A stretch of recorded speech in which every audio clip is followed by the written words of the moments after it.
Hello everyone, welcome to Civil Society. Friends, in this video we will discuss about the ease of doing business which is delivered by the our government and which is for the states.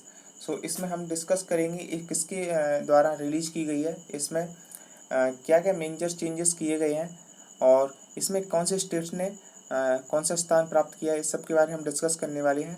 So let's move on. So friends, जो जो wrap है यानी कि business reform action plan है वो fourth edition है ease of doing business का, जो कि नेशनल अपनी जो गवर्नमेंट है उसके द्वारा इशू किया गया है या रिलीज की गई है. सो इसमें जो अनाउंस किया जाता है वो DPIIT, it means department of industrial promotion and internal trade, जो कि जो मिनिस्ट्री है, ministry of commerce and industry, उसके अंडर आता है ये. सो यह जो DPIIT है वो क्या करता है एज अ वर्ल्ड बैंक जैसे ईज ऑफ डूइंग बिजनेस के जो क्या क्या इसमें इम्प्लीमेंट करना चाहिए इसके बारे में रिकमेंडेशन और कौन कौन से रिफॉर्म इसमें लाना चाहिए, तो इसके बारे में हमें बताता है एज अ लाइक दैट. सो जो DPIIT है with the help of the world bank वो हमको बताता है कि इसमें जो प्लान में क्या क्या इम्प्लीमेंट करना चाहिए, और ये मेजर भी करता है जो रैंकिंग है स्टेट्स की कि कौन सी स्टेट्स की कौन सी रैंकिंग चल रही है. तो इस समय ये DPIIT इंस्टीट्यूशन है वो इसमें हेल्प करता है. सो इसका ये मेन काम है. सो फ्रेंड्स, अब हम जानते हैं कि जो ब्रैप है वो है क्या.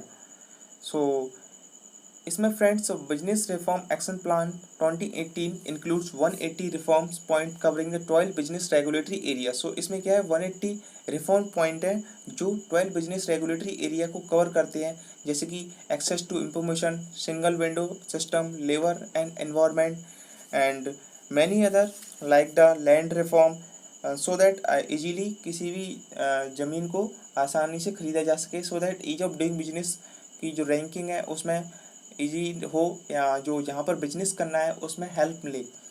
एंड कैसा वहाँ पर जो इन्वायरमेंट है और इलेक्ट्रिसिटी वहाँ पर इजीली प्रोवाइड हो पाती है कि नहीं, इस सब के बारे में जो रेगुलेटरी रिफॉर्म है और इसमें जो पॉइंट है इसमें ये सब चीज़ें देखी जाती हैं किसी स्टेट्स में वहाँ पर कैसी कंडीशन है, इस सब पॉइंट्सों को ध्यान में रख के वहाँ पर रैंकिंग दी जाती है, right. So ranking of state is based on the implementation of business reform action plan started in year 2015. And जो इसमें जो मेजर चेंजेस किया गया है गवर्नमेंट के द्वारा, इसमें क्या किया गया है जो स्टेट्स की जो रैंकिंग दी गई है वो किसके द्वारा दी गई है, यूजर्स फीडबैक, एक्सक्लूसिवली किसके द्वारा दी गई है, यूजर्स फीडबैक. तो इससे क्या पता पड़ता है कि जो ग्राउंड लेवल पर जो इम्प्लीमेंटेशन है कि कैसा हो रहा है उससे एकदम सही पता जानकारी मिलेगी. सो अगर इस किसी भी स्टेट्स की अच्छी रैंक है तो इससे यही मालूम पड़ता है कि उस स्टेट्स का जो ग्राउंड लेवल पर काम हो रहा है ईज ऑफ डूइंग बिजनेस के लिए वो अच्छा हो रहा है. सो इसमें ये मेजर चेंजेस इस साल किया गया है. सो जो बेस्ड है वो किस पे है, implementation of business reform action plan started in 2015. तो इसके जो 2015 का जो इम्प्लीमेंटेशन ब्रैप था उसके जो ध्यान में रख के इसको जो रैंकिंग लाई गई है इसको इसमें ध्यान में रखा गया है इस implementation of business reform action plan का. सो question arise, why are the states ranked on a BRAP implementation? So the major objective attracting the investment and the increasing the ease of doing business, and each state was sought to be achieved by introducing an elements of the health competition through a system ranking states on their performance implementation of business reform action plan. So इसमें क्या है, main object तो यही रहता है कि किसी भी स्टेट्स का जो जो वहाँ पर जो बिजनेस है उसका कैसा पोजीशन है, तो अल्टीमेटली उसको इन्वेस्टमेंट को अट्रैक्ट करना.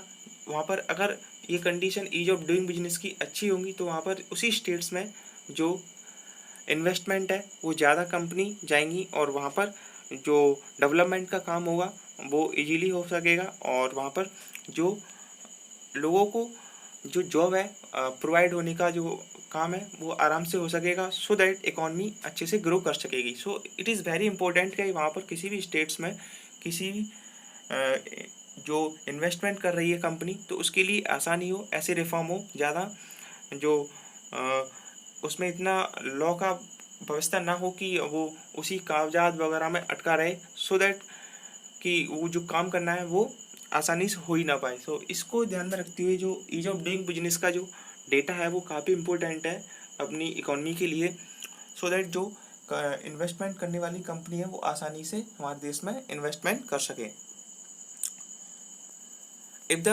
अगर हम इसकी सिग्निफिकेंस की बात करें तो यही सिग्निफिकेंस है इसका कि जो अट्रैक्ट कर सके इन्वेस्टमेंट को, first the healthy competition and increase the ease of doing business in each state. So these are the significance of these, जो रैंकिंग लाई जाती है उसके ये सिग्निफिकेंस है। अगर हम जो स्टेट्स की जो रैंकिंग आई गई है तो इसकी बात करें तो हम उसमें पाते हैं कि जो आंध्र प्रदेश है वो टॉप किया है इस बार, and UP second, and Telangana, Madhya Pradesh and Jharkhand, these are the states which are the top 5 states which are now in top 5 category of 2019. So friends, अगर हम चर्चा करें कि जो क्विक प्रोग्रेस अभी जो की गई है विभिन्न स्टेट्स के द्वारा, तो उसमें क्या क्या जो इंक्रीमेंटल, किसमें डिक्रीमेंटल ग्रोथ है, किसमें कितना चेंजेस है, इस सब के बारे में हम देखें तो उत्तर प्रदेश का है वो हाईली जंप किया है, वो 12 से सीधे सेकंड नंबर पे आया है जिसने 10 पॉइंट्स अपग्रेड किए हैं। एंड अगर हम मध्य प्रदेश की बात करें तो पहले मध्य प्रदेश था 7th नंबर पर और इस बार है 4th नंबर पर, और तेलंगाना पहले था दूसरे नंबर पर, अब है तीसरे नंबर पर। सो इसमें डिक्रीमेंटल हुआ है तेलंगाना में, और जो आंध्र प्रदेश है वो 2018 में फर्स्ट नंबर पर था और इस बार भी फर्स्ट नंबर पर। सो इसमें जो इंक्रीमेंटल और डिक्रीमेंटल चेंजेस कुछ भी नहीं हुआ है इसमें। एंड अगर हम झारखंड की बात करें तो पहले 4th नंबर पर था, इस बार 5th नंबर पर है। सो इसमें डिक्रीमेंटल हुआ है। इसी प्रकार से अगर हम बॉटम के कुछ राज्य देखें तो इसमें ओडिशा, सिक्किम और Tripura, these are the bottom states which are comes in these ranking in 2019. So friends, this was all about BREP and ease of doing business. So friends, if you like this video, please hit the like button and subscribe this channel and share this channel as well. And for upcoming information, please hit the bell icon so that आपको सही समय पर video की notification मिल सके. So that's for today. Thank you.